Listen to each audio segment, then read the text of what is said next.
Ayer miércoles, en esta capital poblana, los tres funerales para Miguel Barbosa Huerta.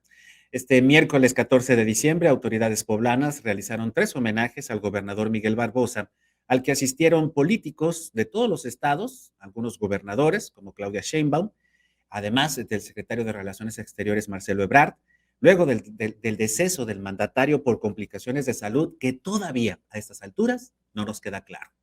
La caravana fúnebre arribó ayer a las 9 de la mañana al Congreso del Estado, donde se realizó el primer homenaje del cuerpo presente, al que asistieron diputados, presidentes municipales y diversos representantes de la política poblana. Entre patrullas y camionetas, el cuerpo del mandatario estatal fue trasladado después, un poco después, ahí están ustedes viendo las imágenes logradas por el dron de la agencia Es Imagen, justo cuando está entrando el cuerpo de Miguel Barbosa al recinto legislativo de la 5 Poniente, aquí en el centro histórico de la ciudad, a una cuadra de la Catedral Poblana, donde estamos viendo pues la recepción de la clase política local, de la nueva clase política, como advertía a Miguel Barbosa hace unas semanas. La caravana partió después al Palacio de Justicia, que se encuentra en la misma calle 5, ya oriente, después de cruzar la catedral, donde fue recibido por el titular del Consejo de la Judicatura, Carlos Palafox Galeana, para llevar a cabo el segundo de los tres homenajes programados ayer para despedir al mandatario morenista. El féretro, después de ser honrado en el Palacio de Justicia, pues en el hermosísimo conjunto virreinal del extinto Palacio Episcopal, que ustedes pueden ver en su pantalla, la hermosísima, la joya que tenemos, la joya colonial que tenemos en Puebla, ahí está reunida precisamente la clase política local afuera del Palacio de Justicia en este segundo homenaje para Miguel Barbosa. Poco después de este momento, los restos del gobernador fueron llevados hasta Casaguayo, es decir, los tres poderes del Estado, el Congreso, el poder judicial, representado en el tribunal, en el Consejo de la Judicatura, y el Poder Ejecutivo, que tiene su sede en Casa Aguayo, del otro lado del centro histórico, del otro lado del Boulevard 5 de Mayo. Al homenaje de Casa Aguayo llegó el presidente de México, Andrés Manuel López Obrador, quien dedicó un discurso para despedir el cuerpo de Barbosa Huerta. Y la pregunta que nos hacemos aquí en Contigo Puebla es, ¿y los 100,000 de la marcha?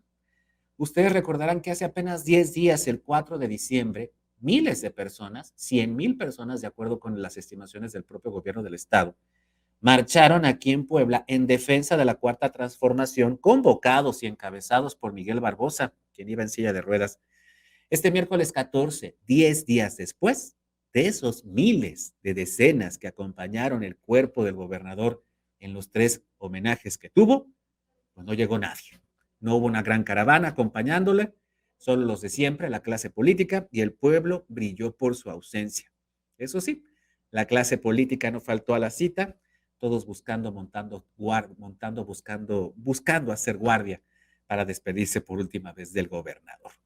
En Casaguayo, el presidente Andrés Manuel López Obrador relató cómo entregó la candidatura al gobierno de Puebla en 2018 al entonces ex senador del Partido de la Revolución Democrática, Miguel Barbosa, con quien admitió tenía un grave distanciamiento político. Aquí lo hemos dicho muchísimas veces, 6 meses antes de la campaña del 2018, Barbosa hablaba pestes de Andrés Manuel López Obrador. Ayer en Casaguayo, en estas, no sé si son alocuciones, yo creo que las tiene muy planificadas, pero ayer el presidente Andrés Manuel López Obrador relató cómo decidió entregarle la candidatura a Miguel Barbosa por encima del exrector de la Universidad de las Américas Puebla, Enrique Cárdenas, quien admite el mismísimo mandatario federal que estaba arriba en las encuestas, que tenía mucha aceptación entre las clases medias, pero de acuerdo con Barbosa, pues Enrique Cárdenas es un clasista, ¿no? Y pues logró acuerdos con Miguel Barbosa y él le entregó la candidatura. Escuche. Conocí a Miguel desde hace muchos años, cuando iniciaba la lucha por la democracia. Tengo muy buenos recuerdos de él y llegó un tiempo en que nos separamos, pero tardamos mucho en volvernos a unir. Recuerdo que antes de la elección presidencial lo invité. Él estaba de senador por otro partido y lo convoqué para que se uniera y juntos lográramos la transformación que necesitaba el país y que afortunadamente está en marcha. Y él aceptó y se adhirió, se sumó a nuestra lucha. En ese entonces había que decidir sobre la candidatura de nuestro movimiento en Puebla. Y como teníamos una política de apertura, también se invitó a ciudadanos sin partidos, de lo que se conoce como la sociedad civil. Y recuerdo que uno de estos ciudadanos tenía, y considero que sigue teniendo, buena fama pública en Puebla. Había participado como rector en una universidad y tenía aceptación sobre todo en clases medias y quería ser él el candidato y le dijimos que sí, pero que la condición era el que aceptara participar en una encuesta. Miguel quería participar, pero como sentía que estaba llegando, me mandó a decir que lo que yo decidiera. Lo que usted decida, señor presidente. Enrique Cárdenas, el exrector de la Universidad de las Américas Puebla, cuyo nombre no menciona el presidente Andrés Manuel López Obrador, como tampoco menciona el nombre del Partido de la Revolución Democrática, el PRD. Enrique Cárdenas ha dicho muchas veces, incluso está su tuit por ahí, el tuit tiene memoria, ya dicen, ¿no? En las redes sociales tienen memoria. Él aseguró que Andrés Manuel López Obrador le hizo chanchullo, esa fue la palabra que utilizó, le hizo chanchullo en la encuesta para elegir a candidato a la gobernatura en 2018. Por cierto, habría sido muy difícil que Enrique Cárdenas, quien también fue director del Centro Espinosa Iglesias, hubiese tenido tantos elogios o hubiese obedecido a Andrés Manuel López Obrador en todo, tal como lo hacía Miguel Barbosa. En esta misma sintonía, doña Rosario Orozco, viuda de Barbosa, agradeció la oportunidad que Andrés Manuel le dio al fallecido Luis Miguel para gobernar su estado natal. Yo sé que él siempre pidió más. Él creía que todos teníamos que ser como él. Era imposible, ¿sí? Y ustedes me entienden por qué era imposible, ¿sí? No había cosa que se le olvidara, por más mínima que fuera. Si le decíamos algún dato, pues nos lo reclamaba porque decía, ¿por qué me dijeron eso y ahorita me están diciendo otra cosa?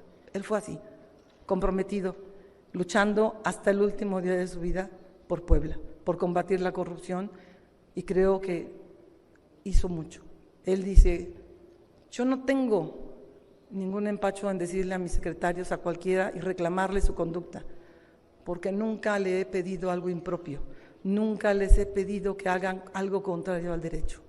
Siempre se les ha pedido que trabajen bien y por Puebla, que ahorren, que guarden dinero y que tiene que gastarnos para todo. Él siempre se preocupó porque había que mejorar y había que cumplir la ley a cabalidad. Gracias por estar ustedes aquí. Gracias, licenciado, por haberle dado la oportunidad a mi esposo de gobernar este hermoso estado. Gracias.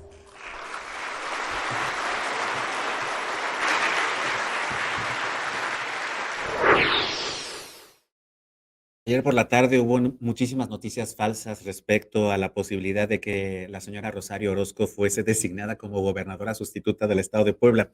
Y por supuesto que me vino a la cabeza aquello que decía Miguel Barbosa, candidato en 2018, cuando competía con Marta Erika Alonso. Marta Erika Alonso de Moreno Valle. Decía entonces Miguel Barbosa que Marta Erika no iba a gobernar porque en su calidad de mujer, en su calidad de esposa, quien mandaría sería su marido. Y miren las ironías de la vida, porque si alguien tenía poder en la administración, que, pues bueno, tiene continuidad con Sergio Salomón, pero si alguien tenía poder en esta administración estatal, era la señora Rosario. No solamente era una ayudante general de su esposo, sino que además era su observadora, su filtro político. Ella le decía al oído quién hacía caras, quién ponía jeta, quién no obedecía, y entonces el mandatario respondía. Ayer les mostrábamos cómo le ayudó en su último acto público el pasado 11 de diciembre.